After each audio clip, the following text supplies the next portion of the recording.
Welcome back, guys. So, yeah, we're getting ready to go back into the pick and ban, or rather to start the pick and ban.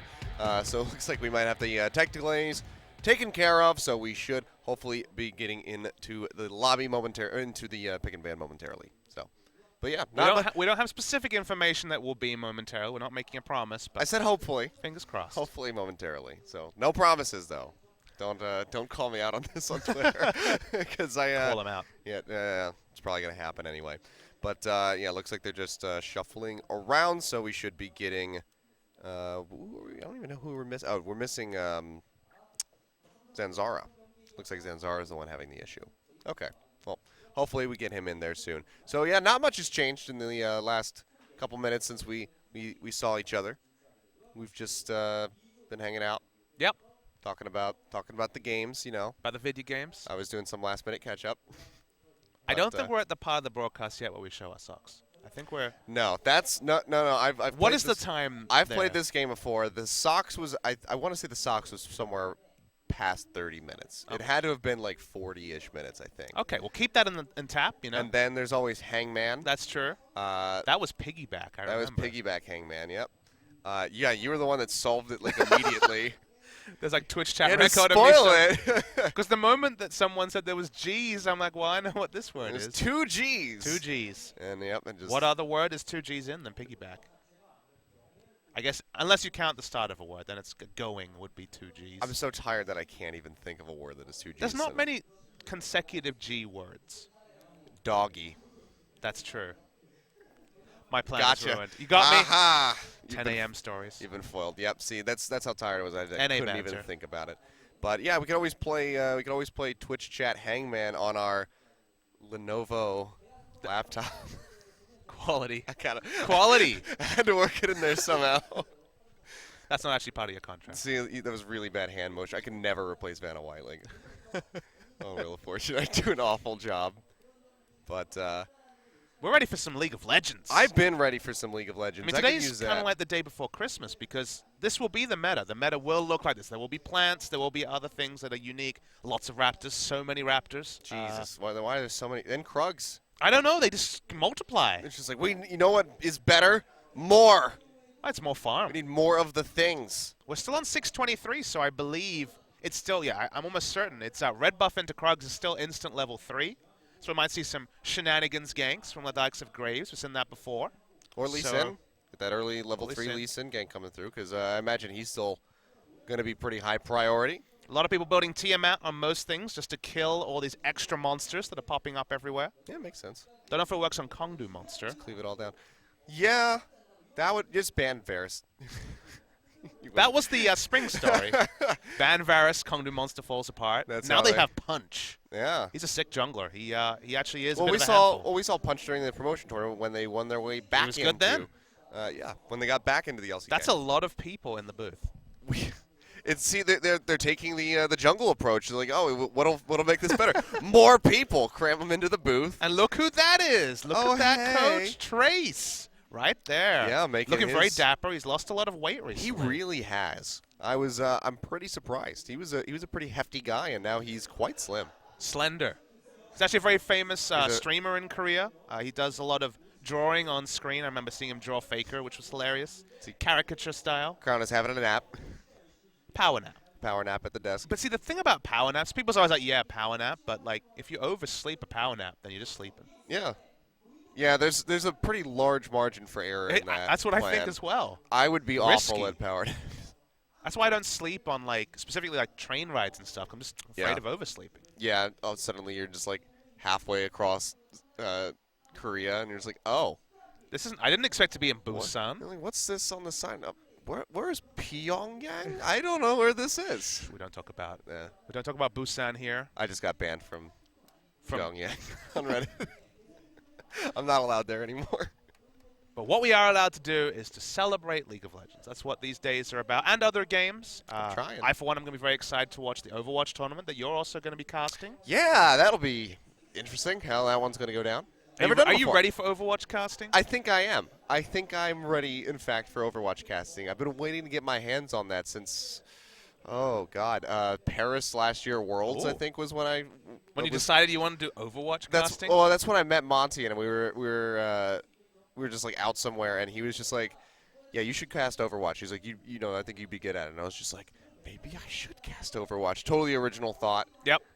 Definitely not incepted at all. But yeah, I've been kind of wanting to do it since then. So I New finally get my Misfits, chance. new Rogue, the big roster swaps there. So Yep. It's gonna be a long week for me. it is, but an exciting one. But yeah, because I am casting League and Overwatch, and then Apex Promotion Tournament for Overwatch. Yep. As well. So I have 9 days of casting. And just in case you guys are wondering, so today and tomorrow, it is just League all the way through. It's a bit different schedule-wise for the stadium days. As far as I can tell, games will be happening back-to-back, so only a single match each day for League of Legends. There will be Overwatch matches on the same days, so it won't be like a competing stream situation. Yep. Just we'll be very clear about the scheduling for that tournament, and then you'll know when to tune in for the League of Legends portion. Yeah, it'll make it really easy for everybody to, kind of get a taste of everything, whether it's StarCraft or Overwatch or League that you want to watch. You get to get everything, and you don't have to just sit there and multi-Twitch multiple streams and try to follow them all simultaneously. So it should be a pretty good layout once we get over to Goyang. So I'm looking forward to that. Be a nice venue for sure. But before Goyang, a lot of League of Legends here. Yeah. So we're into our first game. They're all in the lobby. I'm hoping that means that we're in a... They have been in the lobby on and off for the past 30 minutes, so we should make sure to... Has it been 30 minutes? It is 10:41 now. Oh, yeah. It's been a while. Socks, quick, go! Oh, dear. We're not there yet. Yeah. The edge of madness is when the socks come out. Yeah, no, I'm still feeling pretty lucid at the moment. Also, those days you were, of course, in the very small room. Yeah, Our that... Piggyback Studio is actually floor 14? 17. 17. This is the 14th floor. Okay, my apologies. I forget how many floors we have at our very impressive OGNE Stadium. That's a very small room, so yeah, you breathe a little bit more when we have a little bit of a crowd here. It is, again, 10 a.m. on a weekday, so yeah, even the most ardent fans are probably at work or school. By midday, I'm sure we'll have more people filtering in throughout, so it's just... and we'll still be playing games, we even scheduled to play games up to about 9 p.m., so... Yeah. Still plenty of time for fans to come in and show their true colors. Well, if you're an expat in Korea, I think it's just... Come down to the Seoul East Stadium. I think it's free entry. It is. So it's just first come, first serve, and there's a lot of room for... There's a lot of room at the Many moment, can be served right now. No queue. You can serve up probably about 800 people. So. Oh, hey, that's the maximum. Okay, 775. You're supposed to show mystery, Achilles. We're not showing the crowd, so there could be a full house here. It's the Schrodinger's cat of audiences. Absolutely. I mean, we had Schrodinger's Bush at All-Star because there was Garen being played in the mid lane. Did you get to see Garen mid lane, Achilles? Did you catch that? I did get to see that. All-Stars obviously had an awful time for Korean fans. I believe it started about, 1 a.m. or something like that? Yeah, it was bad. I unfortunately didn't get to watch much of it live, so I had to rely very heavily. You missed out on Garen versus Galio, the ultimate mid lane matchup. I did get to see the Garen versus Galio. Cool. I got the most important matchup. So that's the Schrodinger's Bush. Now we have Schrodinger's crowd. Yeah. So I did get that, but then most of the time I had to rely on the VODs. So I didn't get to catch the closing ceremony at all. I did watch the VOD for that one, but I'm excited. Pentakill second album. Yep. Could be good. I actually quite enjoy certain tracks on the first album. Lightbringer is one of Sifa and I's big, get you jazzed up, ready to cast songs because they would play that during the intro of the LMS every single day. It was your rallying call. So that last 4.5 minutes while the timer is counting down, they would just play Lightbringer, and then Sifa and I would just be sitting in the studio singing, and then there's just these Taiwanese people staring at us. Is that your weirdest? What are they doing? Is that your weirdest esports touchstone song? My weirdest one? One that you really associate with events that you've done just because it was playing. Cause, for me actually, when I did WCG in 2013, there was a Samsung ad because the tournament was sponsored by Samsung. Okay. That played over and over, and it was Royals by Lord. Before it actually became an international hit, it was right at the start. And it just played all day. That would kill me. Every day. The song's good. I don't have a problem with Not that a big particular fan. song. That's fair. I didn't actually hear the full song until much, much later. But it just played every day. So that just became an esports song for me just because when you're standing next to it, when you hear it all day, You just have to kind of associate it with esports. You know, it's not esports, but it's kind of similar. When I was in high school, we did a thing called Skills USA, which is like a vocational technical like international competition or national competition rather. So you just get like hundreds of schools coming together in Kansas City, and they compete in like different fields and stuff. And they rented whatever stadium it is in Kansas City for us, and we would go there, and then they played "I've Got a Feeling" by Black Eyed Peas for probably 5 hours straight. Nice. Just about with all the time that we were there, if they weren't talking and doing a presentation, that song was playing. So how do you feel about the Black Eyed Peas? Never again. I can't do it. just not that song at least. Okay. I really just can't. It triggers me. That's like if you have like a spy and you have like the code word that activates them. That's like the song that activates me being.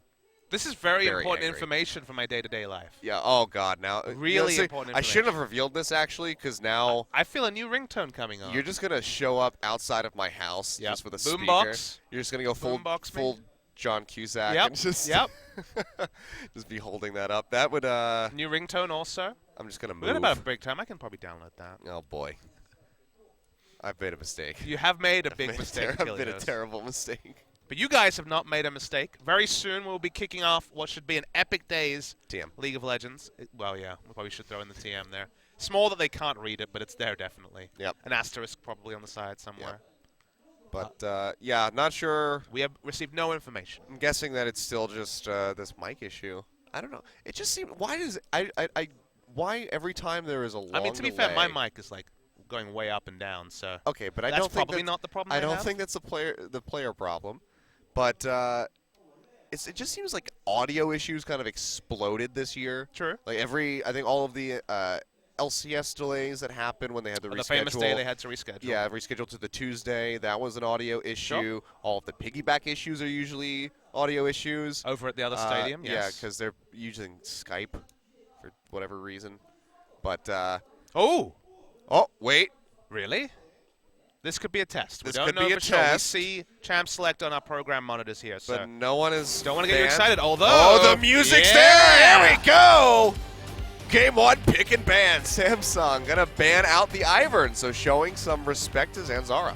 It is a target ban, as you're kind of alluding to there. Zanzara played the Ivern in a very successful fashion against Saigon Jokers in the best of 3 they did to qualify. So, 623.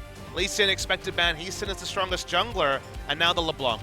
Maybe consensus the strongest mid laner, although it feels like LeBlanc, Syndra, and Ryze are the top 3.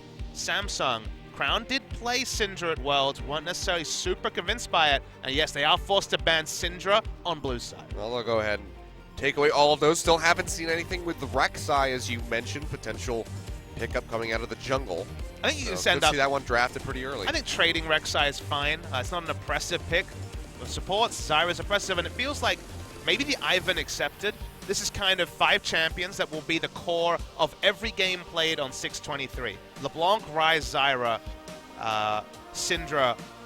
It feels like these are the champions, at least these are the champions that will define this tournament. And Karma, the flex pick Karma is certainly there, but interestingly, it isn't the Nautilus drafted first.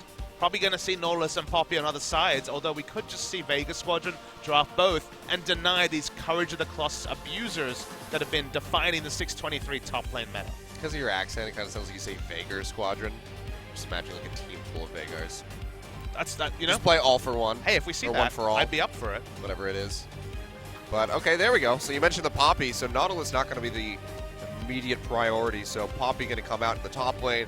And because of that Rek'Sai locked in, we know that it will not be the Poppy jungle for Zanzara. Unless they want to run top lane Rek'Sai. Unless they really start flexing things, you're right. He did play Poppy jungle in the qualifiers for this tournament, so actually did quite well on it in the early game. They went on to lose that match, but not going to be a pick there. And then Samsung, they're just like, well, 623, 618, 615, whatever. They're sticking with stuff that's been powerful for many patches. Victor blind pick, of course, it's Crown, who kind of overtook the whole world's meta just on how strong he was on the Victor, and they're not looking to change anything just yet. Yep.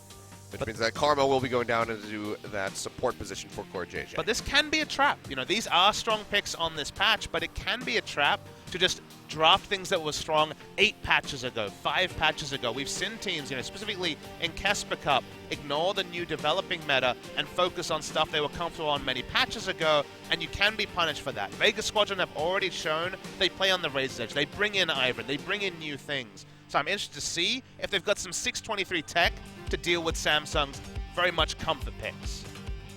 Well, it looks like we might just have one of the big stable mid laners that came in, going in right before Worlds. Orianna breaking back onto the Rift, so we'll be locked in here for Drobovic, and it's going to be the Varus ADC for Lex. So this is also something that's kind of been coming back a bit. We saw this very heavily prioritized in the Kesper Cup, flexing that between the mid and ADC position. Absolutely, although, with Orianna locked in, we're not expecting to see that here. Always been one of the strongest picks in lane against Victor with the line wave clear, but Orianna is still as comfortable in that regard as well. Usually we expect Varus to be an early draft flex pick, but very much as picking in order. We're expecting a support pick to come through for Vega Squadron, and on the side of Samsung, Ambition showed his Olaf at Worlds, no surprise there, but a return to the Maokai for Cuvée. So Cuvée kind of broke out on the more carry-oriented pick over at Worlds. We know he can play Maokai. It's always been a staple for him in Korea, but another Courage of the Colossus abuser, so it makes sense to pick up the Maokai. Yeah, and then Olaf coming back out in the jungle for Ambition. I wonder if we'll see the Nautilus here, just Nautilus support. Mad Life was playing it in All-Star, it's just fine. Again, Courage means that the trades in lane that were really based on shield cooldown are now a lot stronger. The way that it works is that the shield is depleted before actually the Titans are at W shield, so you effectively get much higher duration on the damage from W and you win trades better, but it might just be an old one and actually bringing back the Thresh for Edward. All right, so Thresh going to be coming out. Nice. A lot of harass potential for that bottom lane and lockdown once you hit that level 6. Land the hook straight into the Corrupting Arrow, but let's go ahead. Let's not waste much more time and get ready to go ahead into Game 1. Samsung versus Vega Squadron. IEM Gyeonggi kicks off now. It's going to be a fun 5 days, Achilles. We'll see how Samsung's looking after their big World Championships performance, and then Vega Squadron looking to emulate Albus Nox and make a name for themselves here in Gyeonggi. Yeah, this is the place to do it. And if they can take down Samsung, that would put strike a bit of fear into the hearts of the rest of the people in this Group A. Mortals don't have to worry about that as well. I love the fact that Core JJ's Dignitas mousepad has now gone to Ruler. It's an AD carry mousepad, clearly. He's passed it on. So only AD carries make use of this. But yeah, we'll see how Ruler's going to fare. Ashe going into this Varus. Really worried about those piercing arrows. A lot of harass for her to deal with. We'll see if they can weather the storm. So let's go ahead and get ready to get into Game 1.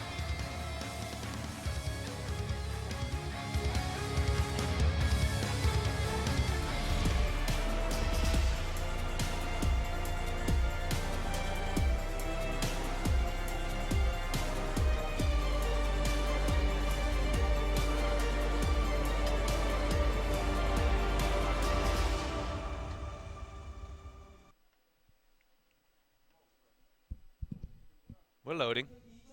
Okay, yeah. Loading in onto the Rift. Just in case you forgot, we are playing League of Legends. This tournament does have 3 games, Kilios. It does. There's a lot going on. So, need to keep track of all of it, but here we go. On to the Rift at last for Game 1. Again, this is a best of 1, Samsung versus Vega Squadron. And looks like right now, not going to have any crazy antics from either side. Standard 5-point start coming out as they move towards the river. If you watched IEM Oakland, you might wonder if this is an elimination match, because we do have the double elimination format. No team will be eliminated in a best of 1. I'm a big fan of that. I feel like best of 3s or more should decide elimination. We do have those rules here. Samsung, it's so much of the old, and I don't think necessarily Vega Squadron is the opponent to necessarily abuse that, but this doesn't feel like 623 tech from Samsung. It could be that they're hiding strategies. It could be that despite the fact that they have been in Korea, who's to say how much of their time they've been spending practicing? Because guess what? LCK kicks off in a couple of weeks. There will not be many breaks, so a lot of teams did break around this time. Yeah. I mean, from what I was, talking to a couple of the teams that are out here boot camping, they said it seemed like the meta hasn't changed a whole lot coming over from Worlds. So it seems like maybe there are some similarities. Maybe, 623 hasn't changed that much about the way that these teams are going to approach the game. So we could just get a lot of what we've already seen plus plants. And junglers and jungle pathing and the plants in the jungle are, to me, the big changes. Also, more tanks in the top lane. There were some tanks. It felt like Jace and Kennen. We're back to spring. Exactly. Jace and Kennen made their way, but now it's just tanks only. Courage of the Colossus, especially on 623, is massively powerful. Thresh will be taking that courage as well. Both Q and E for Thresh count as hard CC that enables the Courage of the Colossus. So before, Thresh would go in and squishy and die, but courage means that, especially in bot lane, guaranteed that shield the two people. So going to do just fine as we have our first pause. Oh boy, all of right. the tournament. So we'll see what's going on here and get this taken care of. Looks like it might be something with Vega Squadron, as I don't see anyone really moving over in the Samsung booth. But, oh boy, so pretty early on, so not a whole lot happening, just 2 minutes and 10 seconds, so the jungle just starting.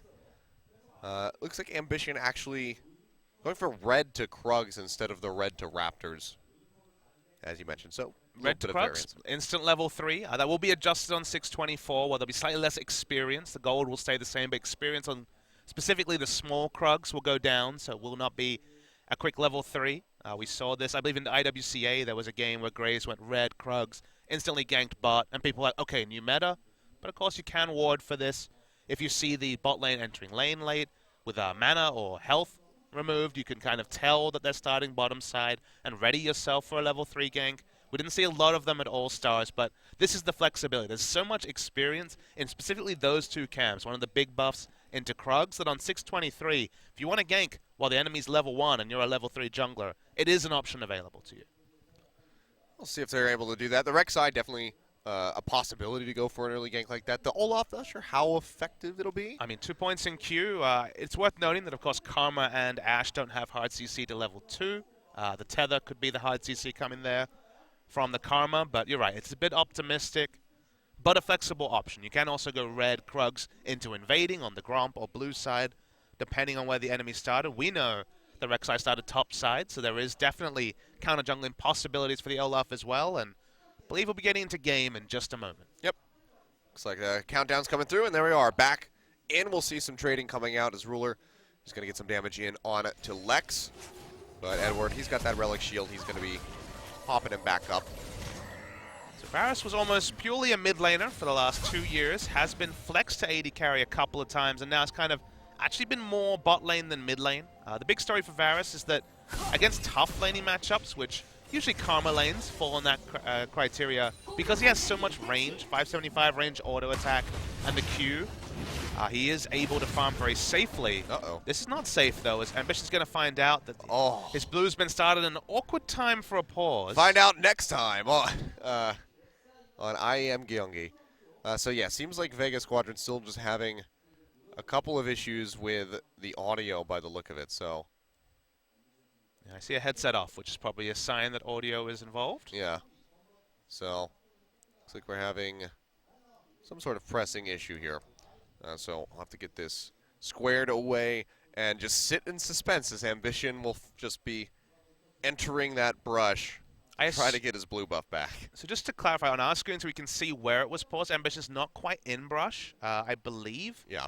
He's had vision that the blues moved. I assume he can fill in the blanks as to what's happened, but in general, we should see potentially a collapse. Looking at the minimap, I can see Maokai's not really in position to collapse just yet, so could potentially just be 1v1 action on the blue side. Yeah, I think he knew that this was happening because, as well, Ruler did fire a hawk shot over towards the Vega Squadron blue buff. So seeing that the blue is still there and not in combat, pretty easy, I guess, for Ambition to assume that his was going to be getting counter-jungled. So it looks like we are coming back in, and Ambition's actually going to go ahead and peel away. Goes over to the Wolves.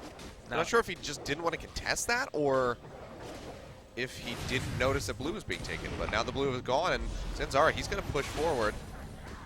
Now, the reason why he backs away here, so let's just assume that he had the information, almost certainly that he did. Yeah. Because on bot side, he has priority. Karma lanes almost always will outpush their opponents, and Karma Ashe can certainly have priority. taking the enemy blue with an escort from his bot lane should be pretty straightforward. Olaf is very blue dependent at all times, but specifically on the first clear, so I imagine recall, buy into counter jungling the blue is the plan, but on the other side of things, Zanzara will want to pass off that blue buff to Orianna as fast as possible as well. Yeah, well, you can see Crown, he rotated over, he's going to drop a ward in onto that blue buff so that you know exactly when Zanzara starts this off, but he's closing in on it now as he moves over to the Wolves.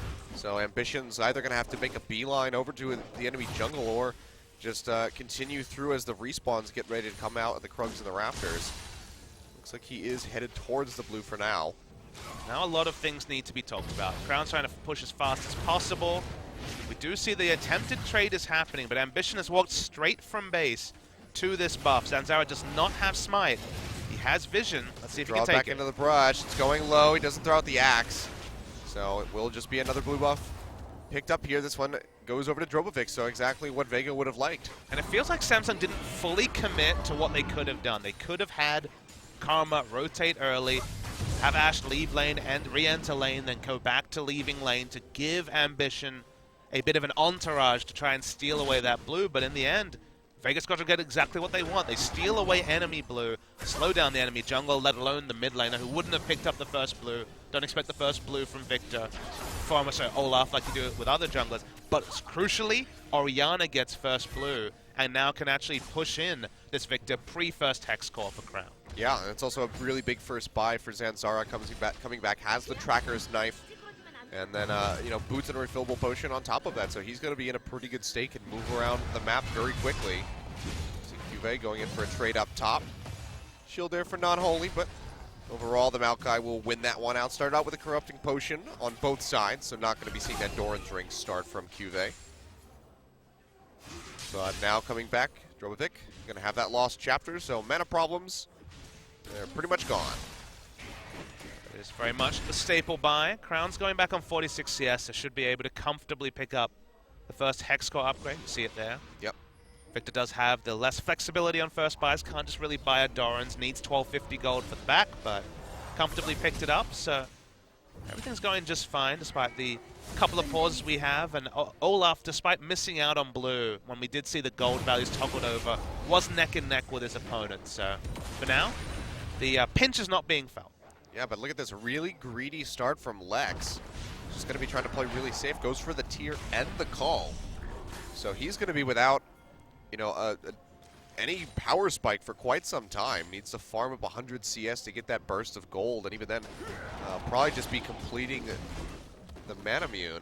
So the risk here, obviously Manamune is core to a Varus build, but he's just going to try and dodge lane. This is basically a build that tells you that he wants to get every CS he's allowed to, which with a Karma Ashe lane is certainly not for granted. He will also basically let his support roam and just try and pick up CS safely. He can farm from off the screen with his Q in most situations. That will push the lane, so he may end up denying himself here, but certainly not a laning build here from Lex. Oh, Ambition. He's going to have to pop the Ghost. Get away from Zanzara and Non-Holy. He's rotating down from the river to contest over this the Scuttle Crab, rather. And now Ambition coming in onto the Poppy. Still has the ultimate available. He just hit level 6. Zanzara trying to make his way over. He's going to pop it back in the air. They might actually try to go for the fight. Cuvée is going to get double popped up as Zanzara flashes in, but he's going low. Ambition. He's actually going to fall down. The first blood going over. Shockwave not going to hit, and Cuvée does trade one back. They can't find more. Crown now arriving. Cuvée going to go flash forward. Hits the Q, but he's still going to go down to the Chaos Storm ticking on top of the Orianna. Flashes out. Is it enough? No, it's not. Crown going to finish him off with one more auto attack. A 2 for 2 overall, but first blood coming in for Vega Squadron. But it should have been more for Vega Squadron. Achilleos, big story there is that Zanzara and Drobovic were not on the same page. These guys have been on the roster together for a long time. No communication issues to talk about. But watch how the fight goes, because the call is for Non-Holy to use just the point-blank goal. They wanted to recommit to a fight. When they get the first blood, you might think, okay, things are going well. It was a 1-for-1, but the rotation is first from Orianna. However, Zanzara not on the same page, as is Orianna. Should have been 2 members going down for 0 and then a trade kill. So it should have been a 2 for 1, but it ended up a 2 for 2. And Drogovic just wastes his flash trying to get away from Victor. So things actually went pretty damn well for Samsung. That was a really clean, like, wind up on the Q flash forward by Qvei. Onto the Orianna. So nicely done by him. But yeah, overall, the gold is not really going to go in favor of Vega Squadron because overall, they're losing in CS in every single lane. And that's probably a mechanical difference here. The mechanical players on the side of Samsung are some of the best in the league. Ruler and Core JJ, and actually Ruler and Wraith when they were duos, were one of the best 2v2 laning duos in the whole of LCK, and Crown showed on the world stage exactly how good he is. So no big surprises there, but Vega Squadron being in touching distance of a team that finished second at Worlds is already past marks for their early game. Yep. Edward waiting in the brush, not going to go for the hook on the court. JJ knows that he will not win out that trade. One Watcher Q, and about a third of his HP is probably going to go away, so he's going to play this one safe and wander back in. But yeah, it's just been a farm fest, and actually this is working out pretty well for Lex so far.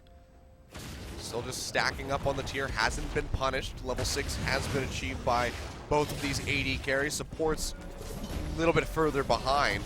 And Lex is making his debut for Vega Squadron at this event. He didn't actually play in the qualifying over at Paris Games Week for this event. Was Blasting, who played in that roster. So Lex has been around the scene. I've actually cast his games on other teams before. So relative veteran of the CIS region. Very interesting to see the Varus. So that's probably the most intriguing pick, is that Varus AD carry is a thing, but picking Varus without the flex option as his first debut pick is surprising, you'd have to say, as Ruler looked to be fishing for an arrow, but Drogovic right under turret. Yeah, I'm surprised that we haven't seen one fired out yet. See Not Holy going in for the trade, trying to get that wall stun on the Qvei, can't find it. Ambition is nearby, but can't collapse quickly enough. See how powerful junglers are on this patch, because Ambition's level 8. Same as mid lane. Oh, wow. So he says, all right, he goes into the Baron Pit, gonna see his way right back out. Looks like that was the blasting cone, knocked him in there. Despite the fact that it's Tank Fest top, teams are not playing around the Drake. It's an Infernal Drake spawn, and yet there's contesting around the Maokai versus Poppy, which to me is surprising. This should be a pretty even lane, a farm lane, you could say, up top lane. I'd like to see one of these teams set up around the Infernal Drake and just pick it up. Oh, Ash Arrow comes out, but it's going to be the Dark Passage right there to just zip Lex to safety. So not going to get caught out by that one. So our first arrow of the game will go wide. But now Lex, he's got that BF sword, so he's going to be able to trade back damage onto Ruler. So this is going to be a pretty powerful Varus as he completes this cull stack. I think he's about 40 CS away. He's been able to get away with it. There was some roaming from Core JJ earlier, but tier into cull is the dodge lane build, and if he gets through lane, the payoff, both in terms of the cull cashing in and just the fact that he got away against a very difficult lane to lane against. Karma Ash is a very, very powerful 2v2, would be more than that more than what you expected for Lex as we started the game. Yep, well, it's not going to connect there. And Drogovic actually going really low in mid. Very timely arrival by Zanzara to stave off Crown and pop that Ghost. Not going to try to hound down that Orianna. See the power of the perfect Hex Core rush. On 623, Rylai's hasn't been adjusted yet, so the 2-item power spike for Victor is still full power. The perfect Hex Core into Rylai's has been the core of Victor's build ever since people really cottoned on to how much power is front-loaded as Victor when you have those 2 items. God, look at that damage coming out onto Zanzara. Doesn't have any MR at the moment outside of his runes, so he's going to be taking a hefty chunk, but even so, Crown really laying it on thick. With that damage knocked him down to half. Now it looks like Ambition going to move over to this Dragon. 12 minutes. It's an Infernal Drake, so high priority here, but it's warded out. Timing was good, though. Remember, there was the recall from Vega Squadron. Their bot lane will not be able to make it here in time. Zanzara's here. He's going to go into the back of the pit. Can he find the spot? He's actually going to be able to take this one away. Flashes out of the pit to safety, and Samsung doesn't look like they're going to be able to find anything. And now, with Non-Holy coming in, that's going to have to be the Ragnarok popped by Ambition to keep himself safe. Ruler getting popped up in the air. Looks like he's going to go down, and he does. Lex finds the kill. Poor JJ going to flash away. Doesn't want to get knocked up by Zanzara. And wow, Vega Squadron just running away with that play in the bottom lane, finding a kill on the Ruler and the Infernal Drake steal. Yeah, very risky contest from Zanzara, but he gets the smite, and Qvei had teleport to match Non-Holy, but chose not to use it. There was a minion wave that would have gotten him in, but he just kind of accepted their losses. If it was an Infernal Drake for one, it's not ideal, but it's possible. To lose a player and the Infernal Drake is a big cost to what should have been a very straightforward Drake take for Samsung. Yep. Samsung, they will hold on to that turret, but I mean, take a look at this. So just the bot lane waiting so long. The bot lane can't be there. We saw the Drake down to 463. Remember, Smite is around 410 at level 1, so clearly could have gone for it earlier, but didn't time the burst very well. Ruler gets hooked. He's going to go down. Cuvée chooses not to teleport over. Now, if he had teleported, everyone would have backed away, so they probably wouldn't have been able to get much. And because they chose to rush down Drake before propping down wards, they didn't really have a deep ward for Maokai to teleport behind.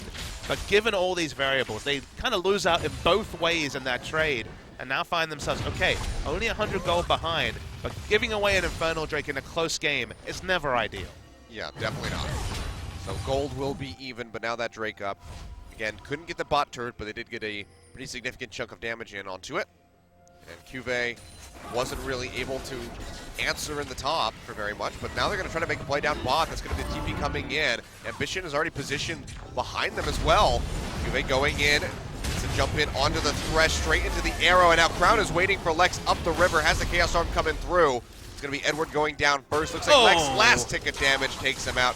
Kubovic just not able to do enough, and now popping the Ghost. He's going to go for a kill in onto this Orianna. Can't find it though. He pops his Ghost in return, so he will jet his way out, but a nice TP play in the bottom lane gets Samsung 2 kills, and they're going to be looking for this turret, but it's a bit of a race. It's a rush for first brick here. You can see Non-Holy have it very low. Okay, they don't pick up the first brick, so that's actually really important there, is that because they were about 2 seconds behind the top lane, who just trained down that top lane, they don't pick up that gold. That goes to Vega Squadron, but overall, really nice trade for Samsung. Yep, now going to be 400 up. Crown sitting in here, has that ward down, throws in the gravity field, sucks in Zanzara, half HP now, but no mana, no Chaos Storm, and Non-Holy, he's right here, gets the wall stun. Crown is not really thinking that one entirely through, but Ambition coming through to try to get some vengeance. He's going to get punted out of there by the Keeper's Verdict, and he'll just take the blue buff for himself. Feels like Ambition could have popped ult a second earlier there. We talked about him popping Smite too late. It's JJ's hooked. JJ gonna get rooted down by that corrupting arrow, throws out the tether to try to get some HP back. The shield might just be enough to keep him alive. Ambition though, and here comes Non-Holy, dashing his way through, getting the stun in. Or rather dashing through it for the stun onto Ambition and then chaining that into the kill onto Core JJ. Picks up another one, so a bit of a scrappy game in these last couple minutes here, but Vega gonna trade back 2 more kills. It's definitely an off-season debuff is really all you can say for Samsung. They look poor in Casper Cup since returning to Korea. Those 2 professional matches they played, first half of this game and the match they played in Casper Cup, were not clean. And Crown, sure he does a lot of damage, but he just disrespects the fact that Non-Holy is right there. He has no mana. The damage is over. There is no more damage for him to pick up. Core JJ's not there. Ambition's not there yet. That was just silly play from Crown overall. Yeah, I think, you know, obviously he was clearing out the ward, but maybe just drop your warding trinket, try to go for the blue buff steal, and then Core JJ just roaming in where he knows the enemy is. Well, he just roamed into complete darkness. It's not that he knew where the enemy was, he didn't have vision. Well, sorry, he knew that they weren't in the bottom lane. Exactly, they weren't in bottom lane. He wants to put down a ward, but he doesn't have the right, he doesn't have the priority to make a movement like that. And in the middle of the LCK, in playoffs, we would not see play like that from Samsung. But in this situation, in an off-season tournament, they've been surprisingly lackluster in the first 15 minutes. Yeah. It's been pretty back and forth, and just like that, Vega Squadron coming in now having that gold lead. They had albeit a very slight one. Yeah, they had the one miscommunication with the Orianna ball and Rek'Sai on top, but otherwise Vega Squadron looked pretty good. And it's actually been Samsung, with the sort of roster we praised them for, making uncharacteristic errors in the first 15 minutes. Yeah. And Ambition, I mean, while he's been farming really well, but I feel like he hasn't been as impactful as we would usually see him being on this Olaf. He had a really great Worlds, Ambition. Yes, he did. He leveled up. That was his first Worlds. That was one of the big storylines of the tournament. Was the player finally made it, who had been eluded from making it to Worlds, finally made it at the 5th attempt or the 4th attempt. I forget. Season 2, Season 3, 4, 5, 6. Yep, 5th attempt it was for Ambition, being a top player, first in the mid lane, then the jungle. Had a great tournament, fell at the last, but taking SKT to 5 games in a World Final is certainly nothing to feel sheepish about. but so far in this tournament at least, hasn't been Worlds level performance from Ambition. Yeah, and I think it's safe to say that from pretty much every member on the side of Samsung right now.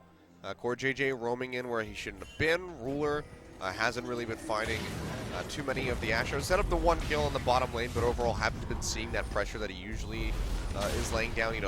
Getting those cross-map arrows to try to set up a play in mid lane. And I mean, Crown's been doing a good job on the Victor, but still just overcommitting for that blue buff and then losing his life. In this situation, though, the way they're set up, there is blue wards to protect Victor in the side lanes. Laning phase is over in bottom because they've already taken the turret. Looking to start another Drake here. Samsung just want to farm up. They have great late game scaling, so they're not worried about this game going long. They'll also trust themselves in the late game. It's always been a strength of Team's Ambition are on and this Samsung roster. So Farm Fest suits them if they don't die off, they don't bleed any more objectives, and they're not even going to allow Vega Squadron to take a clean Ocean Drake at this point in the game. Yep, just going to shove them off of that. But look at the warding coming out of that bottom side of the jungle by Vega Squadron. It's lit up like a Christmas tree as one does expire, but you had 3 wards there, one of the tri-brush plus the tunnel systems laid out by Zanzara. So he'll know if somebody's there if they start getting cleared out. So overall, Vega Squadron have really excellent control of that bottom side of the map. With a pick come like this, they have so many tools to accelerate the game if they get exclusive vision. Thresh, Death Sentence, just bringing in the Dark Passage to get a pick with Thresh. Thresh is such a great pick champion.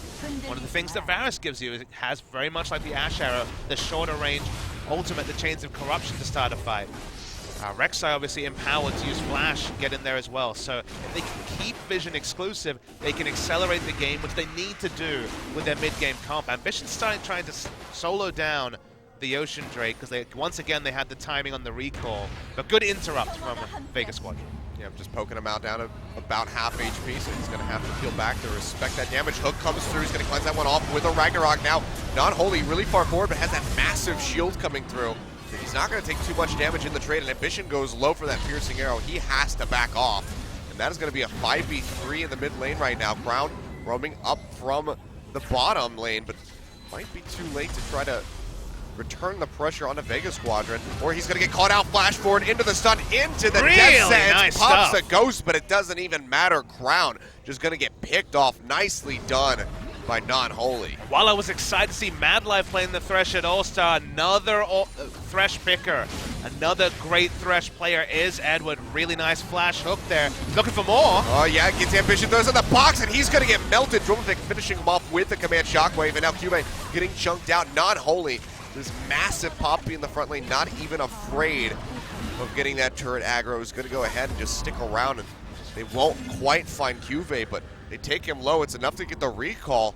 And Vega Squadron, they're going to get that mid-tier 1 turret and the Dragon to boot. I mean, Samsung are very quickly finding out that you cannot underestimate these LCL teams. You would have thought Worlds would have been enough information there with how well Albus Nox did, but at this point in the game, 20 minutes in, Vega Squadron look good, and Samsung look all at sea. This is very much the double show here. First, really nice stuff from Non-Holy, sets up Edward. This is the time when 2 players from Vega Squadron are completely on the same page. We didn't see that with the Orianna Rek'Sai, but this time Poppy and Thresh super on board. And then I love the target selection here from Edward. They just saw Ragnarok being used. Not that tanky right as Ambition, has no resist, gone for a health-based build. Burn down, they get the objective they want, and things are looking good for Vega Squadron. Yeah, it definitely is, and Samsung starting to struggle now, down by 2.2 thousand gold. 22 minutes into this game, 7-4 on the kills, now 2 dragons for Vega Squadron. So they're going to be in a very nice play, very nice spot. I mean, as you said, Samsung, really good scaling potential on that team, but if Vega can keep making moves like that, they might be able to just snuff out Samsung's flame before they have the chance to, really hit that tipping point. Sure, but you have to consider they used 2 flashes to make that happen, specifically with the Poppy and the Thresh to get the first pick. Oh, speaking of Poppy, he's going to get the double eject. No Ragnarok coming out from Ambition. I just don't know why. See, once Ambition shows in lane and bot with no jungle creeps, why not Ragnarok to try and guarantee a kill? Why hold on to that when, if you're knocked away, there's no camps for you to pick up, you've wasted a lot of time, the enemy has your position.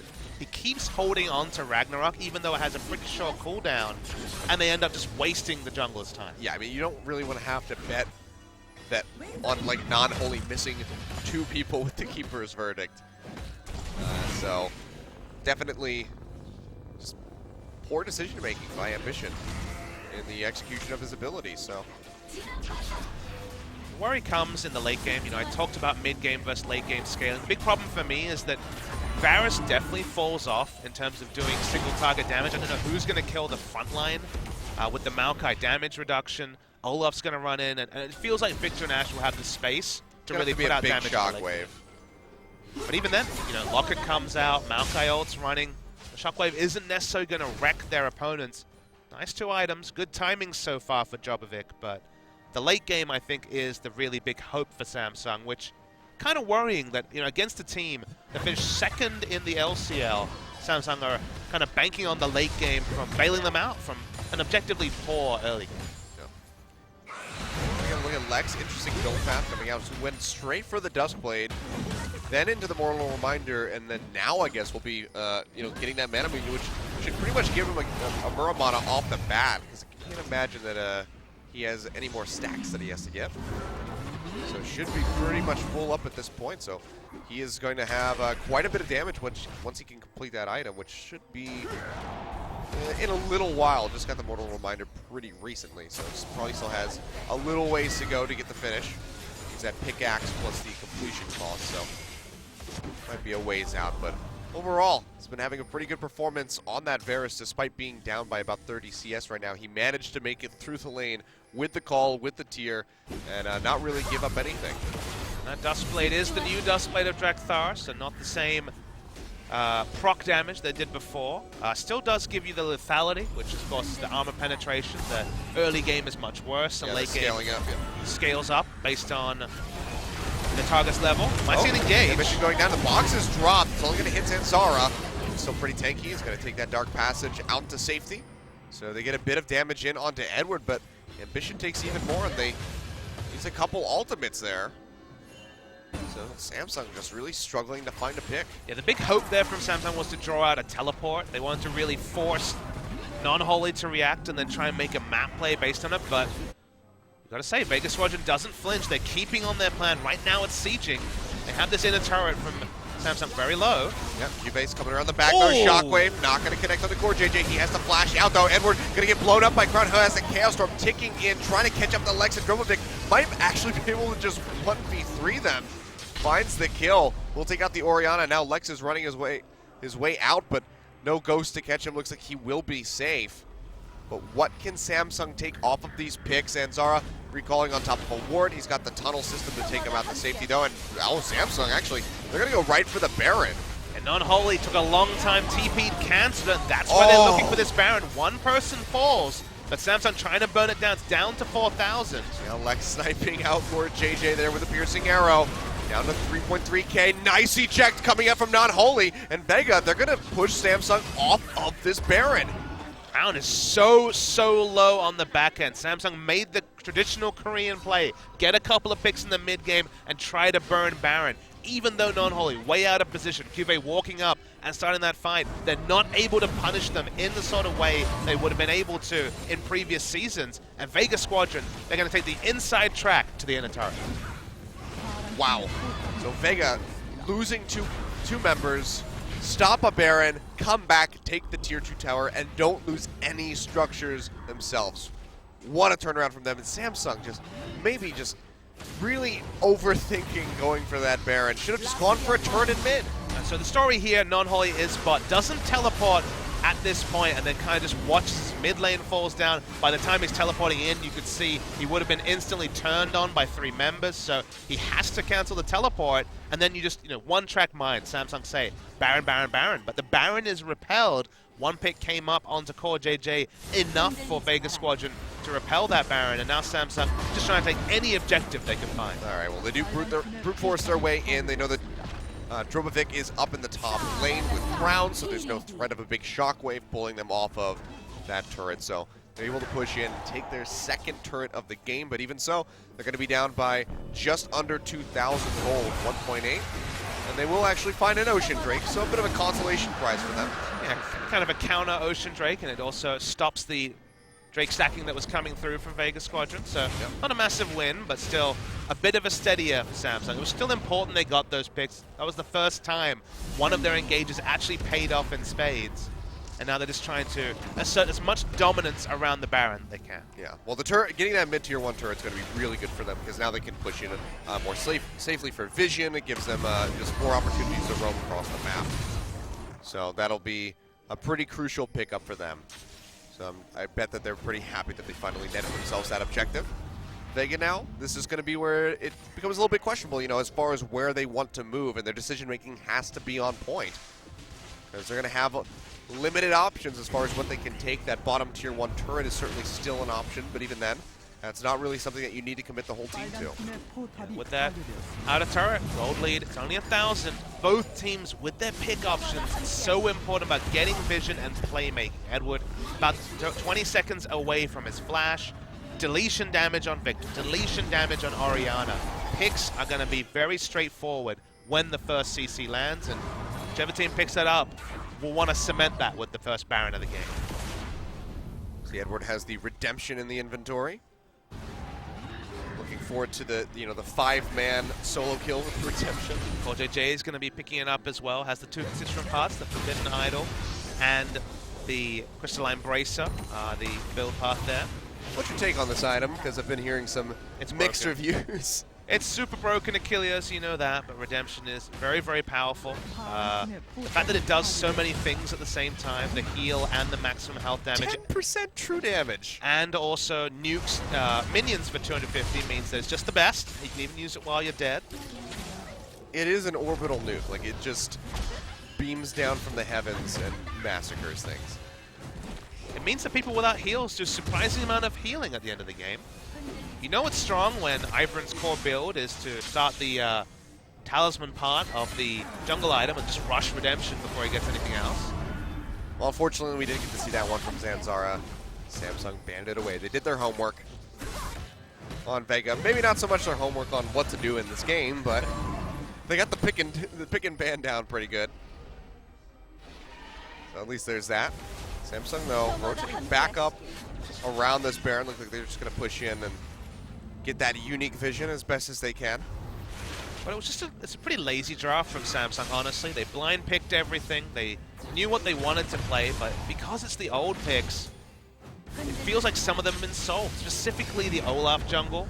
Such a big thing at World. Such a big thing in the Gauntlet, the 615. But by the time Kesper Cup rolled around, it was pretty clear that picking Lee Sin into the Olaf was a pretty good way to kind of play around the windows of power that Olaf has and be more relevant in the late game. The new Rek'Sai with the Courage of the Colossus, another great option that you can consider against the Olaf. And the fact that they reached for this Olaf, well, that's unfair. It was actually a late pick, but the fact that they went for Olaf with so much available doesn't really fill me with too much confidence. Ambition finds Zanzara, but hard to pin down the Rek'Sai. Yep. Can't even get really any of those Krugs. Ooh. Edward, gonna stop just in time. It was good use of the S button right there.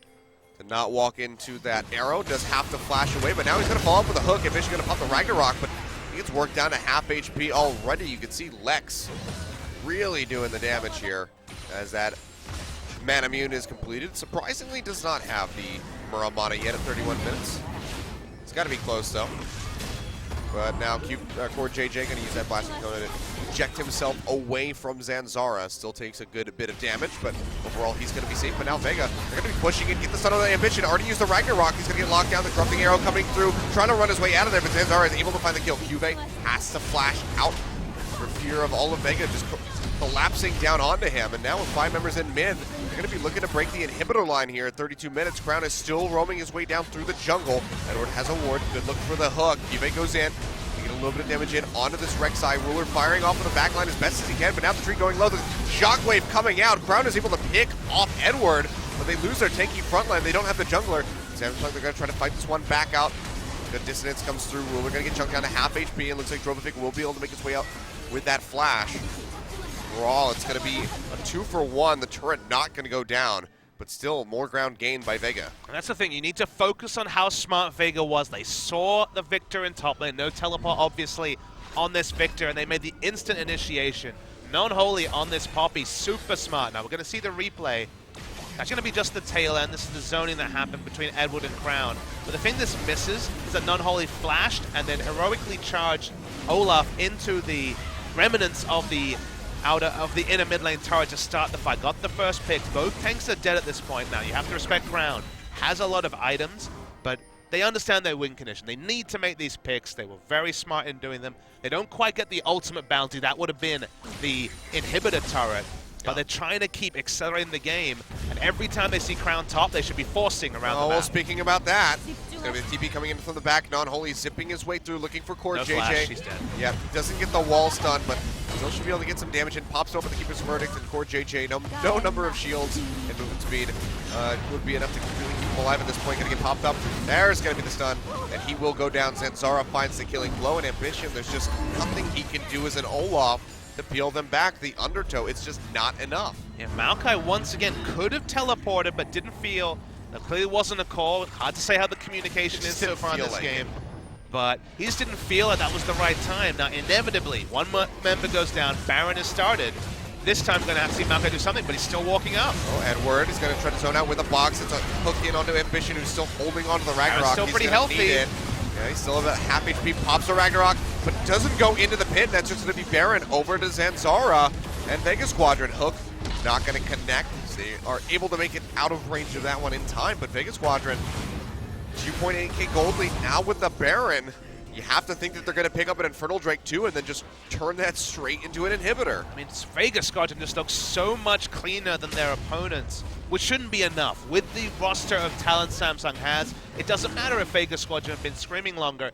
They should be categorically worse than Samsung, but Samsung have been playing sloppily. Their communication, specifically around teleports, has been awful. This is a return to the inefficient QV we saw back in the LCK, and that's why it's so hard to say, is it the communication? Is it the player individually? But regardless, the play around their top laner has been poor, and Vega Squadron understand their win condition, have been accelerating the game. They have a Baron, and now they're going to be looking to break the base. Yeah, this is looking like spring Samsung. They finished in 6th place and couldn't make the playoffs. It's just definitely really sloppy from these guys.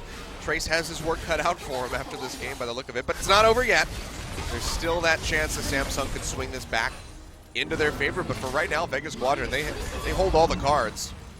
And they can just dictate the pace of this game as they please. You can see Non-Holy pushing in up into this top lane, going to be looking to work down that tier 2 while the rest of the squad moves in onto this inhibitor turret. Has regen about all of the HP that it lost. So that's a little reprieve here for Samsung, but overall, Vega, they're pretty much poised to take this inhibitor turret. I mean, what you can track here is that Crown finally feels pressured enough that he has to stay in mid. He can't just walk around the map and try and create pressure on his own. Still get rotated on. Nice rotation from Vega Squad to take the inner turret in top. Will be very difficult to outpush the Ashe and Victor unless we see a heroic hook coming through from Edward. I mean, he's had a couple misses, but overall the Thresh has been pretty clean from him. So definitely a legacy pick for him. He's making it work for the squad. Just love it when these legacy picks get rebuffed back into the meta, and then you're like, wait, Edward was really good on the Thresh. Same story with Mad Life as well. That one goes wide, but so hard to push out without a pick here. And that's why Ambition, smart to be at the front. He's got the Ragnarok. Even if he's been poor on the early Ragnaroks, it can be reactionary with pick CC. So Ambition just wants to go keep for any hooks coming in and allow Victor and Ashe to wave free. Still just have to be so careful about dodging those piercing arrows from Lex, because he's still at that point where, you know, one arrow, even if you're relatively tanky, it's going to do at least 20% of your HP. So get a little bit of damage in. Hook comes in onto Ambition, not going to pop the Ragnarok yet. Now has to use it down to half HP. Tries to go into Zanzara, but he's going to take that Dark Passage, jump back a little ways, gets that heal coming through from the Redemption. Not going to find any members of Samsung to hit with that for the true damage. But you can see Vega, they're just trying to bleed out Samsung. In mid, just waiting for wave after wave, crashing in as Non-Holy just occupies QV in the top lane. Yeah, they're not able to actually get a push in bots. They don't have 3 lanes pushing. This is pretty close. Yeah, looks like the turret will go down. Final play from Edward is able to get the kill, and now it's just going to be looking for that inhibitor. QV coming over, completely going to be ignoring that top lane as wave push back. Non-Holy joining in 12. That's not going to connect onto anybody. Like just trying to shove people back with a piercing arrow, but not able to find it. Inhibitor down to half HP. Zanzara goes low, and I think Vega, they might have to just back off now. Yeah, smart to back. They can't overextend for a pick. Even though Zanzara has Flash, Victor does so much damage that any frontliner will be instantly deleted against a Lich Bane, Void Staff, Death Cap Victor. So smart to back away. They don't quite get the Inhibitor, but everything else has gone the way for Vega Squadron.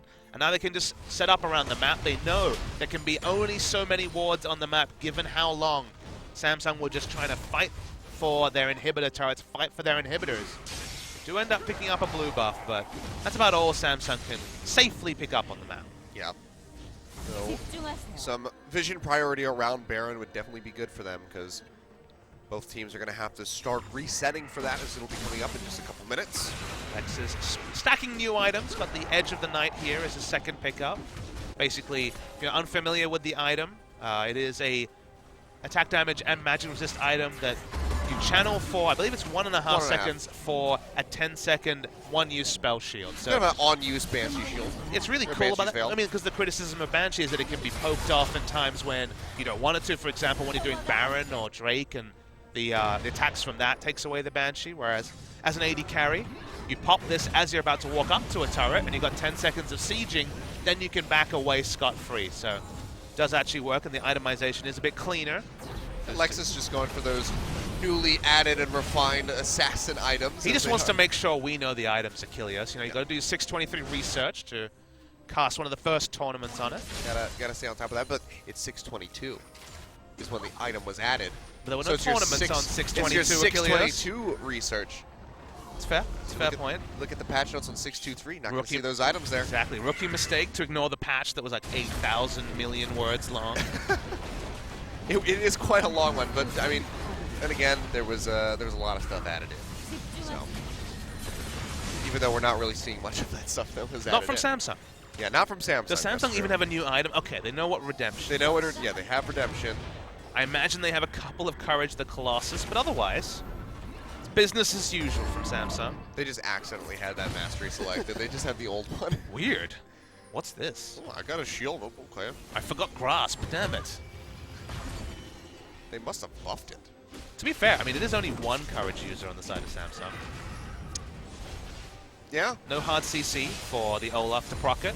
Strength of the Age My is being undertow doesn't get me. I mean, one of the reasons why Olaf is deprioritized is he can't use the new tank mastery, which is Courage. Yep. And Strength of the Age is gone. That was the go-to pick for Olaf. So when it comes to just something as simple as a keystone choice, there isn't anything that fits him like a lot of the old ones did. So how much did LS pay Riot to make that mastery so Olaf would get out of the meta? I had a feeling you would find a way to work in LS's frustration. He is a noted Olaf hater. I guarantee he's sitting at home right now, if he's watching the games, and just being like, you know what, Ambition, this is what you get for picking Olaf.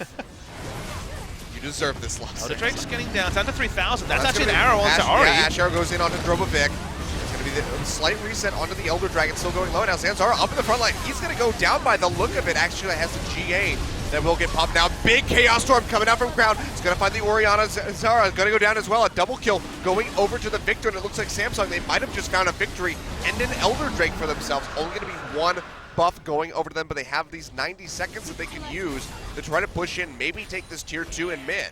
They could also just switch onto the Baron as well, Achilles. Actually, yes, it's true. 5v5 fighting has always been one of Samsung's strengths, but you have to wonder how Drobovic did not find the time to use the ultimate on Orianna, had all the items ready, had an obvious person to put the ball on in the Rek'Sai, who died twice through the Guardian Angel. Wow. But for whatever reason was looking for the perfect shockwave and didn't find one. Let's look for shockwaves. Watch where the ball is. The ball is on the ground right now. Nowhere obvious to use it. He uses it for defensiveness. And shockwave is the key ability in any Orianna game. The ball where it is now would not have actually procced onto him. So it seems like just using it for shield meant it was never in the position for a 2 to 3 man shockwave, and then he just dies and gets no use out of it at all. Well, I think he was getting ready to do it, but you saw that big Mantra shield coming out from Court JJ, and everybody just scattered. They saw the ball move over, though. They saw the dissonance, but they scattered before he could use the shockwave to catch those multiple members, and then, like you said, died before he found another opportunity. So that's a huge pickup for Samsung, finding those kills in that Elder Drake. And now the Baron, so still going to be down. by just a little bit of gold really at this point as we're getting ready to enter 43-minute territory. And the frustrating thing about this, Achilles, is that 42 minutes in against a late game scaling comp with mid-game options here in Vega Squadron, they didn't take down that inhibitor, still alive in mid. They didn't blow the game wide open, and maybe they'll be able to kite through and keep their structures up. But if they get picked one more time, that time is long enough. This game could just end, and Samsung, against the run of play, could force Vega Squadron into the losers bracket. Yeah, you lose 2 of the right members, and Vega definitely could lose this one, but there's still that potential for that massive shockwave for Lex to just, snipe somebody from the back line, keep them poked off, that they could find, their way to victory here. Down, but not yet out. Unholy. He's gonna find another keeper's verdict. He's been really on point with these ultimates. I don't think he's missed a single one yet. Ejects Crown, but the turret's still gonna go down, but he at least holds on to his life and his Guardian Angel for now. Samsung still trying to keep up the pressure in mid. Baron buff's about halfway expired, and whoa, look at that damage on the ruler. He's gonna go really low. Crown still poking around in this bottom lane, and not only has to go back to the fountain, so that's gonna be a tier 2 going down in mid, as well as the inhibitor turret at bottom. Samsung making really good use of this Baron buff. See how much more they can get. They're looking for a second inhibitor turret, and that inhibitor looks like they might get the former. Their Simons are so good, Achilles. They're splitting away the Lich Bane user in Crown to try and get poke. Not only TP'd in, but can't really find an opening. That Ash Arrow not going to connect. Ruler getting jumped on. Big Shield coming out. The Redemption as well, but he's not going to get the heal. Not only goes into the back. Flash away by Ruler. The exhaust there from poor JJ. And the Poppy has to go running. So Cuvée still sitting up front. Has his Guardian Angel there for him, as well as those massive Karma shields that he can push forward. Crown. Oh, he gets antsy. He goes in. Flashes in. Finds Lex. Almost finds a double. But the flash away will keep the rest of the members of Vega safe as they try to get back to the fountain, just crawling their way there. Unholy still not going to have that Guardian Angel pop, but Samsung, they have just brutally opened up this base. 2 inhibitors, the Baron empowered minions, they might just go for the win right here. They've got the Lich Bane, they've got the Ashe, they want to end the game during the death timer of Lex. Let's see if they can do it. Not only charging up, he knocks out Ruler. Cuvée going into the fountain, the turret's still not very low here for Vega. Now as they turn onto it with Ruler returning to the fray, they will knock it down. Inhibitor or Nexus exposed. It looks like Samsung, they're going to finalize the game here. 45 minutes, definitely rougher than they would have liked it, but they are able to take down Vega Squadron in the end. But no smiles really sin on the faces of Samsung. For great swaths of this 45-minute game, they were second best, so still with a lot to prove. High expectations after Worlds coming into this tournament. But Kesper Cup, that was a sideways step. This game, despite the fact that it will soon say victory Samsung, was a sidestep, and frustration on the faces of Vega Squadron. They were good, especially given our expectations for them for the tournament, and it'll be very exciting to see them in a best of 3 when we get back to them later in the day. Yeah. So Vega Squadron will have to square off against the losers of our next match, which is going to be J-Team versus Immortals. Either of them would be a bit of an opponent for this wild card team, but after a performance like that, honestly, it's not impossible at all for them to work their way back in and still make it to the stadium. Certainly. I mean, the only real criticism you can draw for them in the late game was the shockwaves, and that was just basically Samsung being smart at not grouping up targets, and the mid laner being too greedy in trying to actually focus someone down. Orianna had the chance for 2-man shockwaves in a lot of these fights, 40% cooldown, 600 ability power, looked for the perfect target, and ended up either dying or not getting much value out of the reason you pick Orianna, which is that big shockwave. So ultimately, it's that old story of Samsung not looking good for the first 30 minutes and just about getting it together at the end. Yeah, but Vega still can't feel bad about that loss. They put up one hell of a fight. Looking forward to seeing these guys as they play throughout the rest of the day to try to hold on to their tournament dreams. But for Samsung, they will be moving on to our winners match later on today. That'll be a best of 3. Be a tough opponent. We're going to go to a break. When we come back, we have J-Team versus Immortals.